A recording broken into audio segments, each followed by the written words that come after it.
ڕێز و خۆشەویستی هاوڕێیان، ڕێز و خۆشەویستی،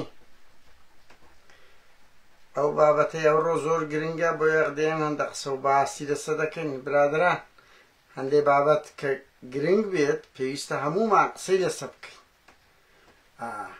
قسەی لەسە بکەین. هێلکەبارانکردنی مەسرور بارزانی تەحەولە لە کوردستان ڕوویدایە.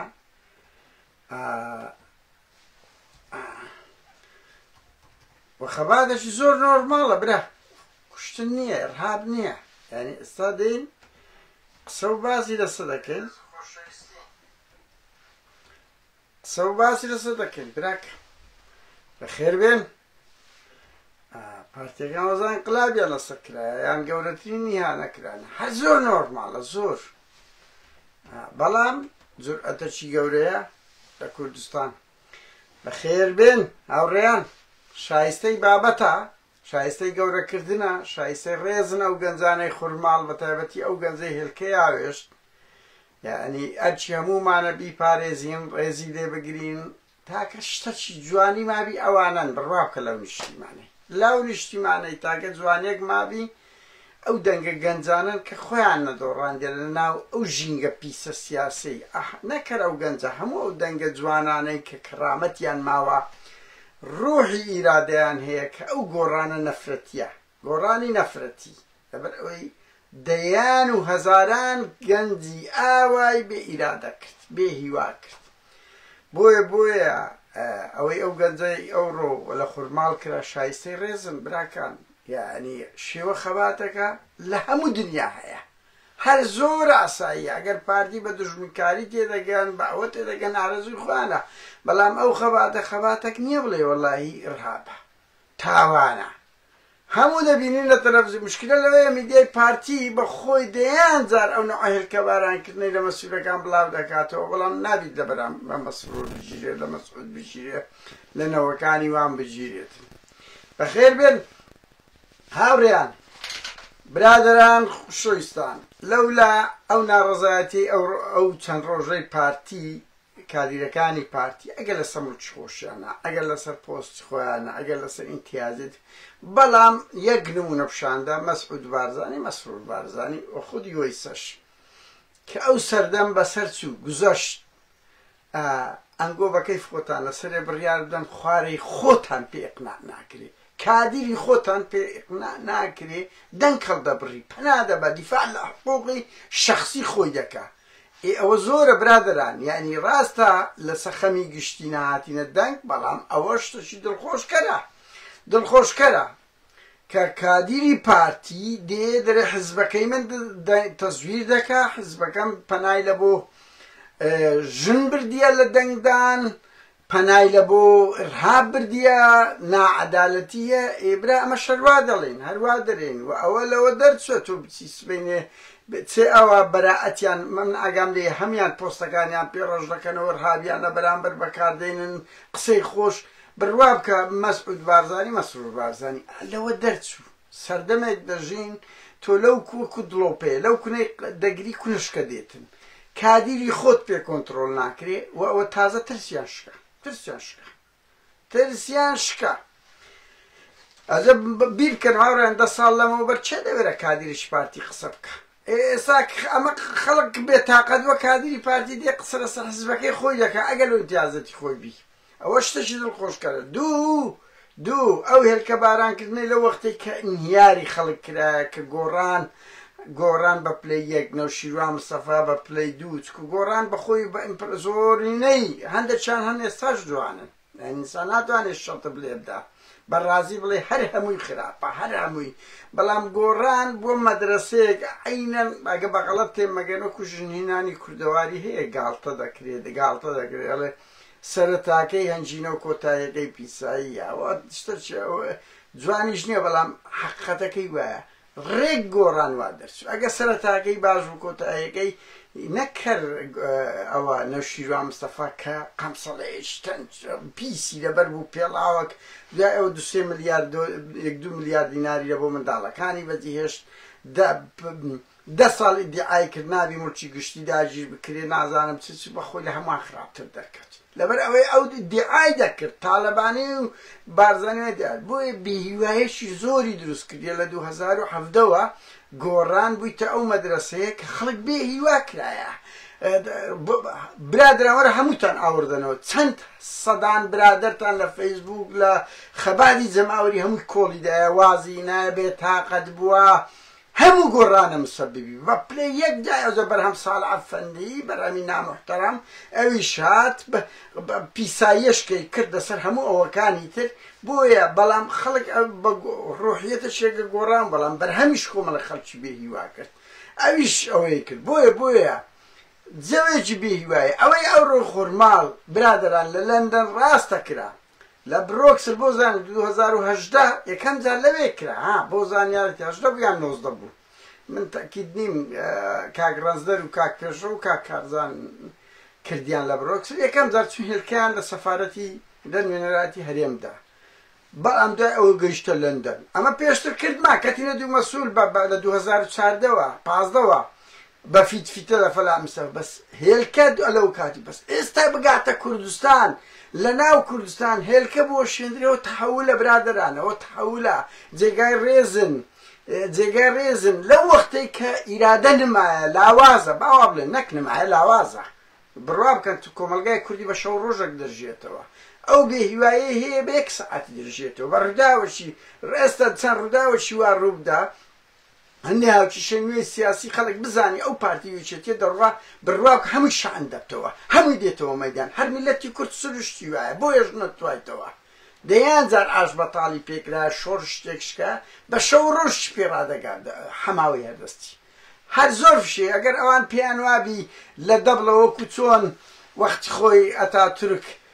ئەوە چیان چان قەبرەچیان چان وتیان شۆڕشی کورد فەوتە وەکو چۆن سەدام دەیگوت دار خورما لە چیا بچین بیتن بەڵام دارشکە پێشمەگە لە چیا نابی کەچی هەردوو هاوکێشە گۆڕا بۆیە ئیرادەی خەبات و جەماوەری و مەدەنی و خەبات و ئازادی لە بە هەزاران ساڵە بە سەدان ساڵی کەشی دەوێت لەو ئەوڕۆپاش تەواو نەبووە کەس نەڵێ مەسئول بارزانیان پاوت بڵێ هەموو شت بەزە خۆمەنا بە شەو ڕۆژی ئەم بە یەک هاوکێشەی سیاسی تەقلەتان پێ لێ دەدرێت بەڵام بێنە سەر ئەو پۆلە گەنجەی خورماڵ بە تایبەتی ئەو گەنجەی هێلکەی وەشاند ئەو ڕۆ لە مەسرور بارزانی ئەو پەڕی جورئەتە ئەو پەڕی غیرەتە هەموو ئەوانەی بە خۆیان دەڵێن ئۆپۆزیسیۆن لە کوردستان بە ڕاشکایی بڵێم دوو کەسی وایان پەروەردە نەکردیە دوو کەسی وایان پەروەردە نەکردیە لە ئەوروپاش ئەوەی کرایە خەڵکانی ئازادی خوازی وەکو ئێمەمانان کە کردمان هیچ حیزبێک لە پشتی نەبووە هیچ حیزبێک پەروەردەی نەکردینە ئەو خەباتە جەماوەریە کە دەبینن بزانە دوو سێل کاوەشترە چۆن میدیای کوردی هەموو تەوق کرد لۆ خەباتی جەماوەری ئەوەیە چۆن بتوانی پەیامەکەی خۆت بگەیەنی بە بچووکترین شتی بەبێ ئەوەی ئازار بدرێ کاکە بەبێ عنفی تێدابی بەبێ ئەوەی خەباتەکە ئەوە نییە بڵێ وەڵای ئەوەیە تاوانە و نازام چی و پێشێلی مافە ناهە زۆر ئاساییە هەر ئەو میدیایی مەسرور بارزانی من دەتوانم سێرچێ بکەم چەندین زار ئەو نەوە خەبەرانەی بڵاو کردیتەوە ئەی بۆ لە ئیوان بدرێتم تاوانە سوکایەتیە دوو گەنجە چیوە سەیری دەکەی دوو فلسی لە جیشفانی نییە کوڕەکەی مەسروری بە دەیان ملیان دۆلاری هەیە بە خۆیان کوڕی هەموو مەسئولەکان کوڕی منداڵی پاڤل تاالبانی منداڵی کۆسرەتی منداڵی نەوشیروانی بە 100 ملیۆن دۆلاریان هەیە گەنجە چیواش لەو نیشتیمانەیە لۆ نەیبی ناحەقی مەگری نابی بگرین ئەگەر غەڵەتە چی بکە ئەگەر توند و تیژی چی بکە خەڵک پڕە نازانی لە چێ خۆی تعبیر بکە نازانی ئەو ئازارەی لە چێ بکە مەدرسەی حیزبێک نییە پێی ڕابگەنێ بۆیە کە خەڵک و ئەگەر خەڵکە چشە پشتی بی بڕوا بکەن من نازانم چکۆ ئەو گەنجە چێ نییە بڕوان پێ بکەن بەڵام ئەگەر حیزبێک چشە پشتی بی جێگای دەستخۆشیە بەڵام هەوڵ بدرێ هەماشت لەگە پاڤێلیش بکرێ هەوڵ بدرێ لەگە قوبادیش بکرێ شەرم بکەن قوباد دەسوڕێتەوە ناڕەزایەتی دەرنابڕ کاکە هێلکە لێ ناوە لە لافیتە چیە بەرامبەر بەرزکەنەوە 400,000 نەفت چی لێهات لێیان مەگەڕێنەوە مەسئولانە ناو خەڵک بسوڕێنەوە ئەو خەباتەی لە ئەوروپا کرا کە مەسئول ناوێری ئێستا خۆی دەربخاتن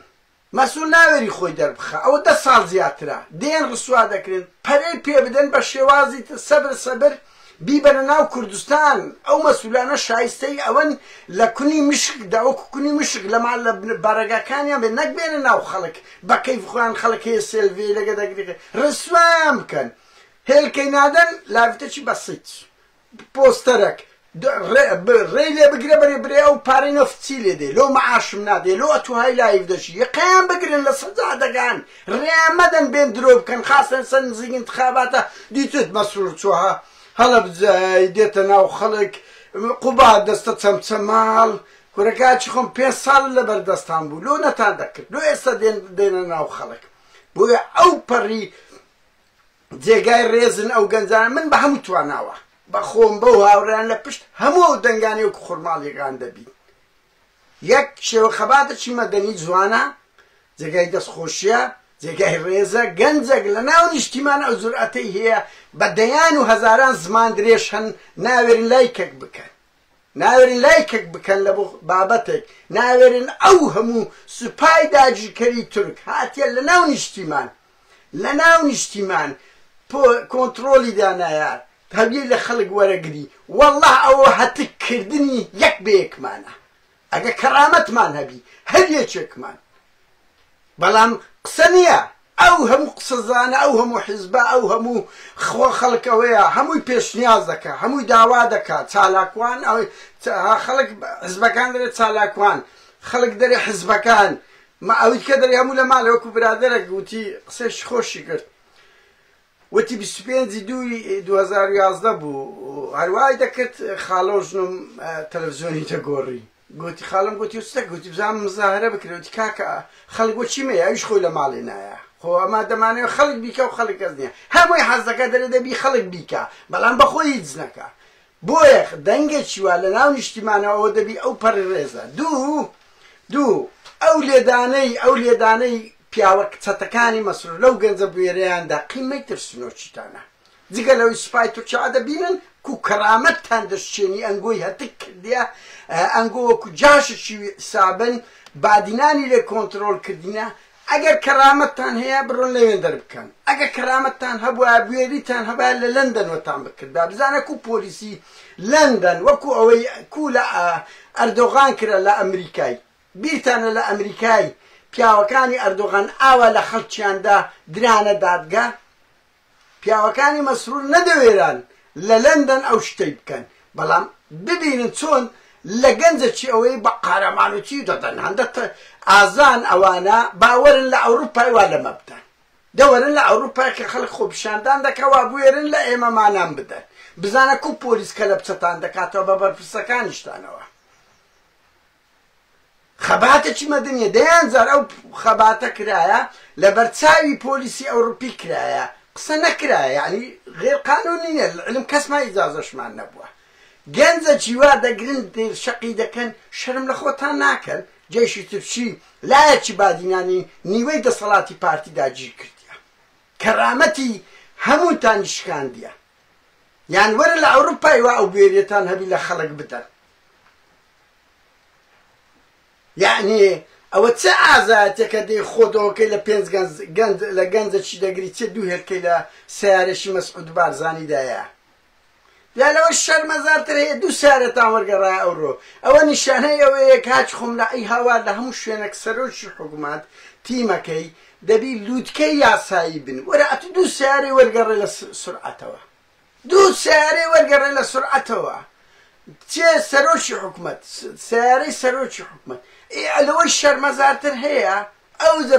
چەکدار ئەو 5 چەکداریان بچی لە گەنجێکی فەقیر بدەن چێ 2 هێلکەی لێدا من داوا دەکەم لەو گەنجانە بڕۆ شکایەت بکەن مشکلەک نییە با ئیجراعات نەکرد بڕۆ شکایەت بکەن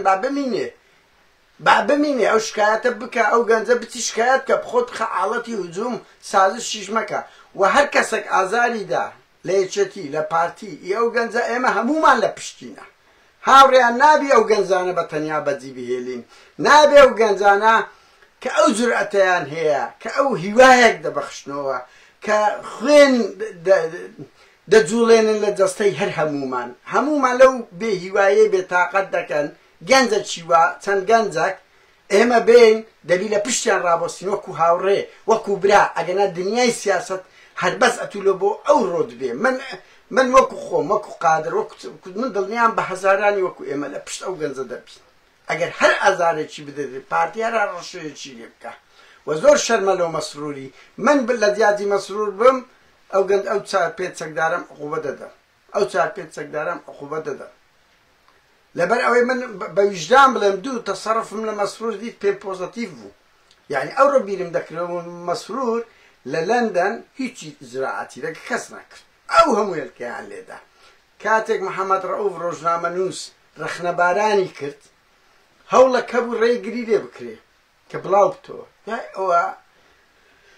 ئەمن دەزانم عادل جوتیار پێی لای ئاسایی بۆ دەمی گوتەبێشی بوو لای ئاسایی بوو نورەدین وێسی کە یەکێک لە دەنگە ڕەخنەگرەکانی بوو هاوڕێی کۆنی ئێمەش بوو ئەو زۆر تون بوو وەختی خۆی وەڵام یەکەم جار چوومە دەنگدانی 2005 هەزار قسەی بە من گوت نورەدین وابوو یان نا چۆن دەچی دەنگ دەدەی ئەو چەتانە یەکەم دەنگ بوو بەهەرحاڵ وتیان لە هەمووان خراپتر بوو گوتبی نابی بڵاو بتەوە ڕێیاندا توشتی جوان بوو کردی بەڵام ئەتوو بێی چەکدارت ئەگەر بە ئەمری مەسرور بی چوو بن لێیاندا بێ ئەو پەڕی شەرمەزاریە دۆ سەرۆکی حکومەت گەنجێک دێ پرۆتستۆیە شتەکە دەچی دەڵێ بڕۆ لێیتە ئەگەر ئاگاش لێ نەبێ و چار پێنج گەنجە ئەو چار پێنجەکەی سزا بدە لەبەرەوەی ئەخلاقی سەرۆکەک نییە ئەگەر ئەلفوبای دیموکراسی بزانێت لە لەندەن ئیشەکی هەزار هێلکە لێدرا قسەت نەکرد شتێکی باش بوو یعنی ئینسان هاوڕێیان هەندە شت هەیە ئەوەیە محەممەد بوارددا ئەوەی محەممەد ڕەئوف بڵابتووە بەس دەچی گەنجەکی هەژار سێ هێلکەی لێدا لە تووڕێیە هەتا دامان ناگەرەوە بوو سەرۆکی حکومەت دەوی بچیتن بە چەک هێزەک بە هێز لێی بداتن کورەوە شەرمەزاریە مەسرور بارزانی هاوڕێیان من هەرەوە بڕوام کە پارتی وەزعی ئەوەندە خراپە لەولا لایەکیەدا گیرکرا لەولا لە ئینتخابات ڕۆحی چووە لەولایە لە حکوومەتی عێراق هەروەدەی دیتە پێش لەولایە کادیری خۆی پێ کۆنتڕۆل ناکرێت لەولایەش ئەوە خەڵک لە فرسەتێکدا ناڕزایەتەکانی خۆی ئازارەکانی خۆی دەردەبرێت خەڵک حەقی خۆیتی مەسرور بارزانی پارەی نەوت 400,000 بەرمیل نەوتە داهاتی ناو خۆی کاچی خۆم سەدام نائەدالەتی ئاوا خەڵک هەموو دەبینی دە 12تان تەیارەتان هەیە های لایف دەژنگەنجە شت و فلسی لەو جیرفانەی نییە ڕەنگبی دە بەقەدەر هەموو بنەماڵەکەی ئێوەش قوربانی دابیت کاتە چ خۆش